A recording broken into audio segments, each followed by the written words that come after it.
করেন এই মোবাইলের ভিতরে আপনাদের গুরুত্বপূর্ণ একটা সিম থাকে, আর এই মোবাইল যখন হারিয়ে যায় সেক্ষেত্রে আপনারা এই জিডি করার আগে কিন্তু একটা গুরুত্বপূর্ণ কাজ করবেন। সেটা হচ্ছে যে যেখানে সিম হারিয়ে যাবে সেই সাথে সাথেই সেই আশপাশে যদি কোনো কাস্টমার কেয়ার থাকে আপনার ওই সিমের, যদি গ্রামীণ হয় গ্রামীণ, যদি বাংলালিংক হয় বাংলালিংক, আর যদি রবি হয় রবি বা এয়ারটেল, যদি আশপাশে কোনো কাস্টমার কেয়ার থাকে, আপনার সবচেয়ে সর্বপ্রথম কাজ হচ্ছে যে সেই কাস্টমার কেয়ারে গিয়ে আপনার এই সিমটি লক করে দিতে হবে। আর এই সিমটি যদি লক না করেন সেক্ষেত্রে কিন্তু আপনার বড় ধরনের কোনো ক্ষতি হয়ে যেতে পারে।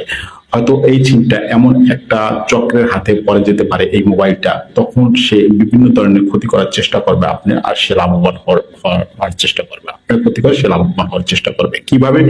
যেমন মনে করেন যে আপনার ওই সিমে দেখবে যে আপনার নাম্বার, আপনার ওই ওই সিমটা যার, তার স্ত্রী বা ছেলে মেয়ের নাম্বার সংগ্রহ বা নাম্বার থাকবে, সেই নাম্বারে ওই চক্র, ওই দুষ্কৃতরা কিন্তু ফোন দিবে। যখন আপনার সেটটা চুরি হবে তারা বলে ফোন দিবে, ফোন দিয়ে বলবে যে আপনার হাজবেন্ড বা আপনার বাবা এরকম অমুক জায়গায় অ্যাক্সিডেন্ট হয়েছে, আমরা তাকে হসপিটালে নিয়ে আসছি, তো এখন 30,000 টাকা লাগবে বা 40,000 টাকা লাগবে, আপনি দ্রুত টাকাটা পাঠান। তখন ওই সিম দিয়ে, তার বাবার সিম দিয়ে যখন ছেলেকে ফোন দিবে, তার বাবার সিম দিয়ে তখন যখন